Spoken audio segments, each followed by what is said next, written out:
Which one do you want to go on? This one? Yeah, do it. Should we do? Let me hold that while you, because otherwise this is going to be so inelegant. Oh, and I've got a dress on, so I'm going to be showing everything now. As I get on here. Steady. All right. There we go. This will be my little Dawn French moment. Whoa, there we go. Went for a Burton. Hello, everyone up there. You all right? Oh, hold on. Let me just get my balance. It's a bit hairy up here, isn't it? Right, there we go. Actually, I don't feel comfortable with that. I'm just going to move it back a little bit. Oh, okay. Is that all right? Yeah, I mean, I've just come off of a 6-week, 6 days a week, 12 hours a day shoot. So You're quite boxed. I'm still sort of in. This is the first time I've put any makeup on in like about 5 months. You look beautiful. Oh, thank you. It's a nice, friendly crowd. It's a big crowd. It's going to be a really intimate chat. Pip did a brilliant intro. We're going to see a bit of. You're going to introduce your latest project because it's quite pertinent. Yes. So if you'd like to give us a little bit of preamble on what we're about to see. Okay, cool. Yeah. So what we'll talk about obviously is choices. Yep. Why you make certain choices.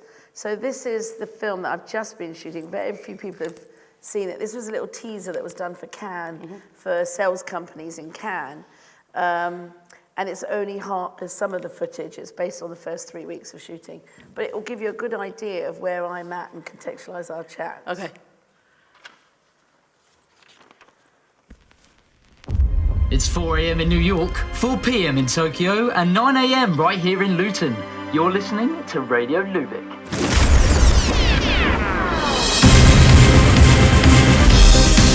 When I look back upon my life, it's always with a sense of shame. Listen, if you want to succeed, do what the Jews do. I think that's a bit racist, Dad. Stay away from the girls. Follow the Jews. It's the sin. This is our table now. It's the sin. It's the sin. I'm really sorry. Who's that? The boss. Who's boss? The boss of us all.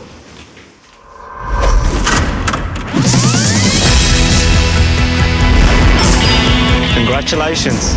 You popped your Bruce cherry. I didn't know music could be like that. It's like Bruce knows everything I've ever felt, everything I've ever wanted. Springsteen. He's more what your dad listens to. Not my dad. Dad, I want to be a writer. Writing is not a job. My hope is to build a bridge to my ambitions, but not a wall between my family and me.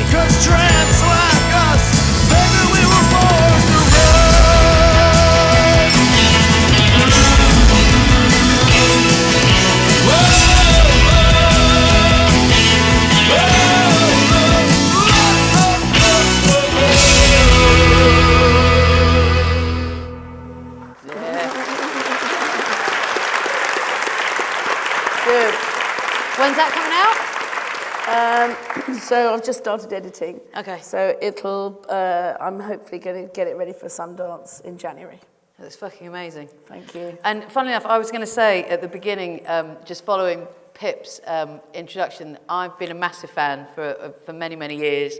And I think the thing, when we were talking earlier about, I suppose, how the tone of this chat, do you go sort of all out? Do you sort of go into the real sort of heart and nuggets of it all and it sort of get a bit depressing, or, you know, is it slightly lighter? And I think the thing that I'm excited about with Gurinder being here is the fact that across the diversity of subject matter, from domestic violence to football, to Jane Austen, musicals, and now Bruce Springsteen, which I think just brings the circle full round.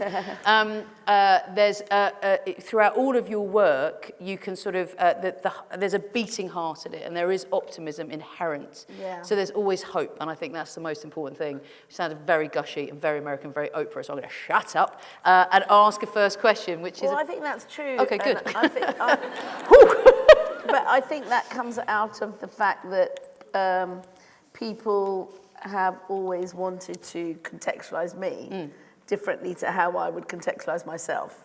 So everything I do is always about, you thought I was this, but actually I'm this. Yeah. So by taking football and putting an Indian girl in the centre of that was to smash that.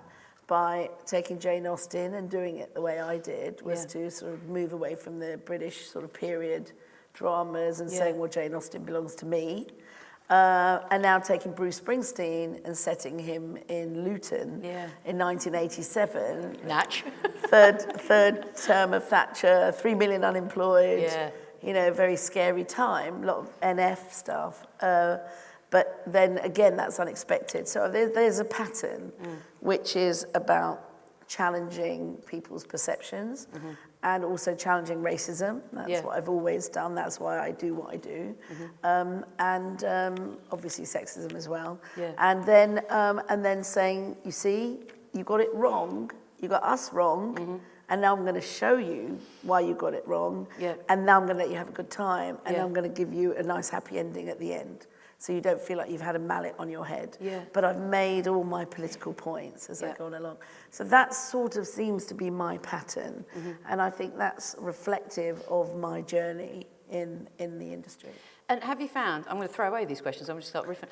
Have you found, because it's interesting you say that people try and compartmentalise you. Have you found that even now, after sort of historically having the career that you've had, people try and go, oh, right, you've done that, so therefore you're this type of director. Oh, yeah, absolutely. So do these types of projects. No, you can't possibly go and potentially do this.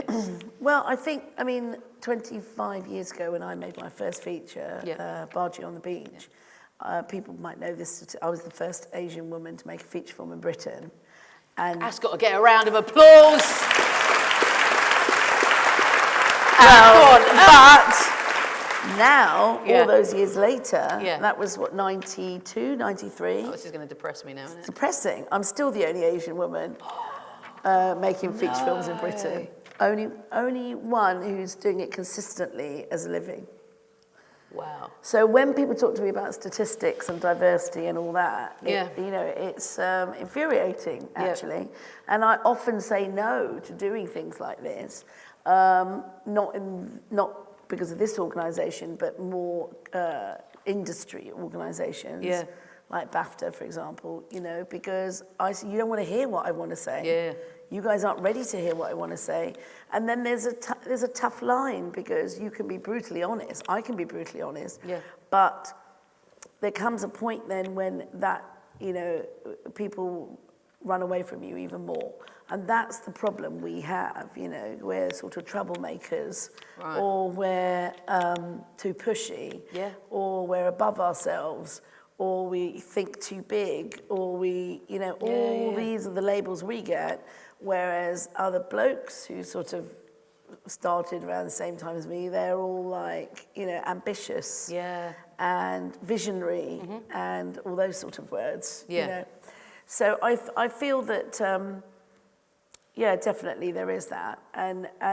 But having said that, the other side is that I know that that's why I started writing and producing and directing my own stuff, because a lot of the films that I make, I know are going to be there forever because new people discover them all the time.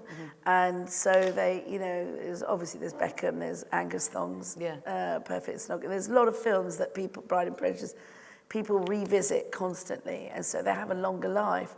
But also, from my perspective, I'm the only person in the whole world right now that can make a film like that one.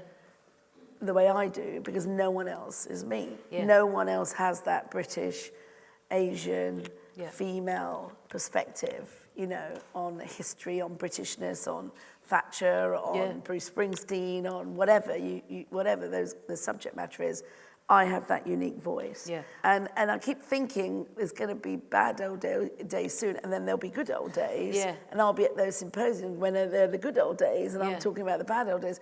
But sadly for me, those bad old days won't get behind us. And we still have to fight tooth and nail, to have our voices heard, but have our voices in their full complexity and authenticity and with integrity heard. Because for me, diversity is not about sticking a person of colour or a female into a committee or onto a panel or onto, doing a course, like, for me, diversity is the very top echelons of whatever society, or whatever industry you're in, Yep.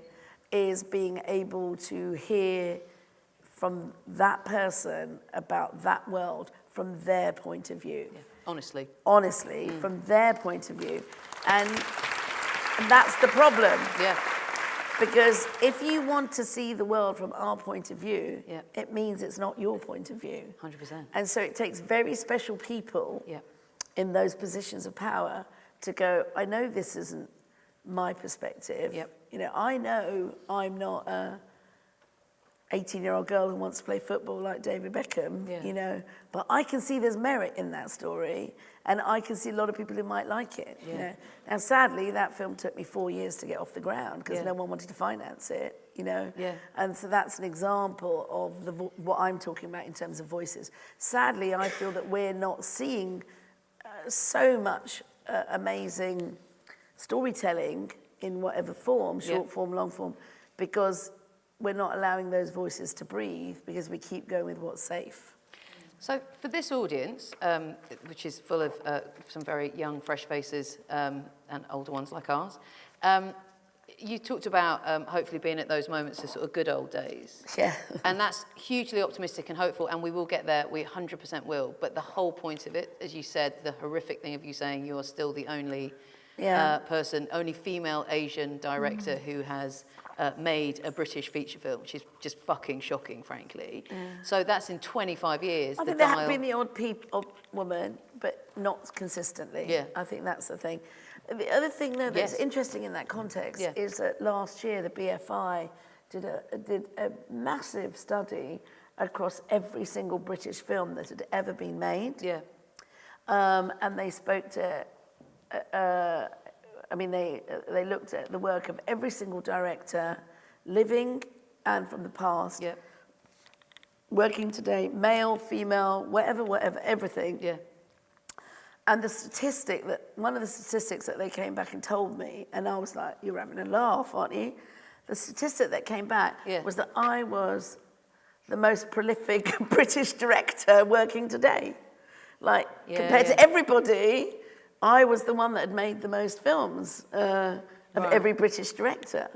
So I was like, but that made me really depressed. Because I was like, well, why the fuck, am I not doing certain other bigger films? Yeah, 100%. If that's the reality. 100%. So how are we collectively going to get there?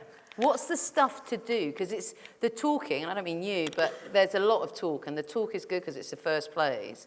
But everyone comes across obstacles. There are going to be situations, rejections, etc., where you've got to know your gut, know your instinct, have a really strong point of view, and push for things to change. That's a massive question, by the way. But like, what can we do, Gurinder? If you ask me, yes, I think we have to create our own strategies, our own paths, our own strategies, our own interventions. And that's really what I've been doing. Yeah. So the reason I wanted to show the film was because I thought, right, what is really fucking us over right now is Islamophobia, right? And Trump and the Muslim ban and all that. And that was something I felt very strongly about. So I thought, let me make a film about a young Muslim. Yeah. So that was number one. But marrying him with Bruce Springsteen, and for those of you who know, it's based on the life of Safraz Manzoor, who's a journalist who writes for The Independent and The Guardian, and he wrote a book called Greetings from Bury Park. So the film's based on his story, and this is what happened. He was 16, growing up in depressed Luton, and discovered Bruce Springsteen, who helped change his life. So it is a true story, but to me it was a very inspiring way of taking Muslim, which is the other, and making it very mainstream with Bruce. But I also made the decision to make his best friend a Sikh. Because I thought, why not? No one has ever made a film with like a really sexy, good-looking Sikh guy, and he's the big Bruce fan, and he wears the leather jackets, cool as fuck. Very cool. And so that's a first, Sikh. And so for me, it's almost like shocking people to say you want diversity here. Yeah. You know, this is true diversity because there are a lot of elements in it, like the father, for example, when he's listening to Bruce, the father's listening to old Indian music, which is the sort of music my dad used to listen to, quite sad sort of Indian music. And so you've juxtaposed that and that. Not only that would have come from me and where I'm from, but to a universal audience, it will make sense, you know. But it's a very rich, complex story about Britain and Britishness. 100%.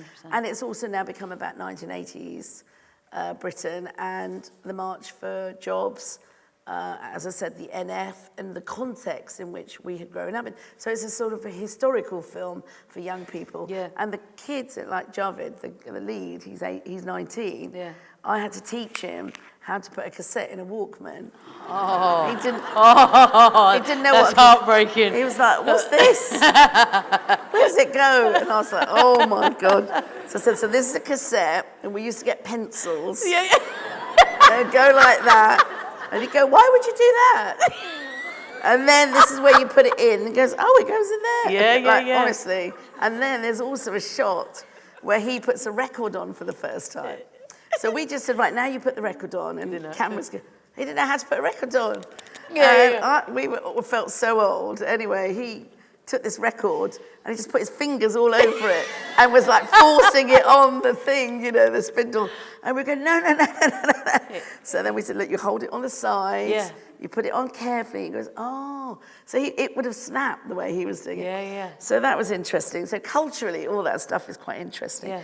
But this film has only got made because I've pushed for it to happen. And everything I've made, I've pushed for it to happen. So that's really my story is... How have you done that? How have you pushed when you say that? Is it about the people that you've had around you, just seeking it out, never taking no? Okay, well, I know if I said, "Oh, I'm going to make a really commercial musical about a Muslim kid in Luton," that everyone's going to go, "Yeah, all right, Gurinder." But if I go a really amazing hybrid musical about a Muslim kid with Bruce Springsteen, suddenly that becomes a different thing. Find your hook. So that's what I've been I've always had an eye on marketing of everything. With Beckham, you know, Beckham wasn't famous when we started writing our script at the time. He was persona non grata because he had got a red card for England and everyone hated him. Yeah. And Victoria, they were going out, but you know she used to get abused a lot in Manchester, you know, and we liked him because he was a gay icon, you know, and he used to like advertising Calvin Klein sort of underwear, and we were like, "Oh, that's cool. He's a different kind of footballer." So that's why we latched onto him and wanted to promote him really, and it was during the course of the writing of the script that he ended up being this massive guy. But when we first started and got his permission, he was like, "Yeah, sure, I think more girls should play football, and this film maybe will get more families to come and see football." Because at that time it was all about football hooligans, very nasty, aggressive places, football stadiums. It's changed a lot now. And I'd like to think my film had something to do with that as well. 100%. But the thing is that... Is that all? Sorry. 1 minute. What? You better ask questions. You did it with such a sweet smile. I was like, no. Sorry. How on earth, whoever organised this, how on earth do you expect an Iranian and a Punjabi to speak for 20 minutes? For 20 minutes? That's just This is just warming up. What on earth? Yeah. We spent 10 minutes getting on the stools. I guess we better ask questions. We've got to ask questions, and then we're going to ask questions. I promise you 1 minute, maybe a couple of little minutes on the end of that. Ask questions, and also, just to end, I would love the thing that you said about BAFTA, an organisation, wouldn't do it at an organisation like BAFTA because they wouldn't like what I've got to say. I would love you to say whatever you've got to say as the at the end of it. Are there any questions? Hi, it's not really a question. I just want to thank you for telling those stories, especially because I took my mum to the cinema. I took all my old aunties to the cinema to watch Bender Like Beckham. And the funniest thing with Mom, they all loved it. At the end, they were like, "You're not getting together with their white boy, and you're not."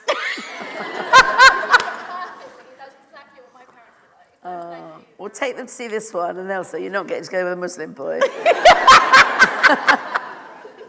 Then you're fine, your quid's in. Have we got any questions? Has everyone got shy?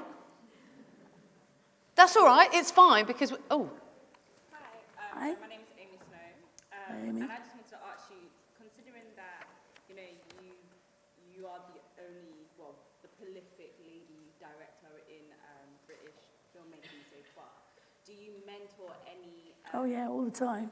Yeah, all the time. You know, I wander around I was walking around my crew, because obviously I don't hire everyone from every department, but I was that person walking around going, okay, there's one black person there, there's a black person there, where's everyone else? And everyone would go, well, you know, and so I'm that person, and then women, and so I try and make every department be accountable. That's my phone going off. Whoever's got my back.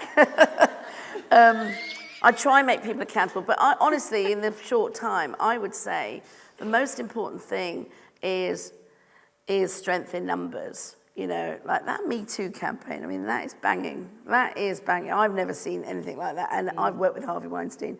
I did Bride and Prejudice with Harvey. So I have some stories about that, but not scary, but because he was always very respectful with me, always very respectful with me. And he actually even offered me a deal at some point, and I said no, because of all the scary stories. But at the time, I was able to say no to him. And he still, you know, was always very respectful to me and talked to me about doing projects and stuff.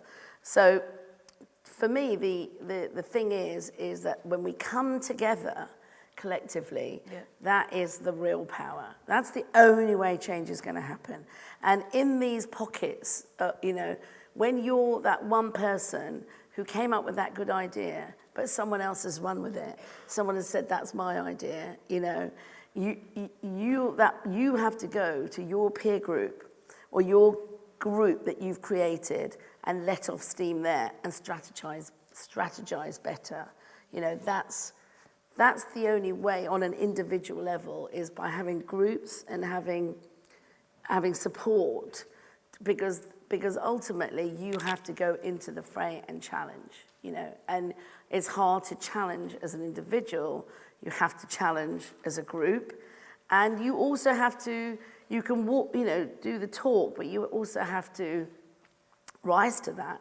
You know, I'm lucky, well, not lucky, but, you know, I did make films that made loads of money, you know, because I had that commercial thing. And I thought, okay, it's not enough just to have an Asian woman on the screen, it's got to be commercial. Yeah. So how am I going to make it commercial? And so, you know, you have to understand you are working in an industry, you know, and you have to follow the rules of that industry, because it's an industry, so therefore they do, you know, there's marketing and there's money. People need to make money, you know. Otherwise I wouldn't be able to make another film. So you just have to strategize. And I'm a good, you know, big believer in what do you want in the next, where do you want to be this time next year or in 5 years? And then put it out there. Don't be afraid to put it out there, because if you start putting it out there, you do, ironically, work towards it. It's not bad, is it?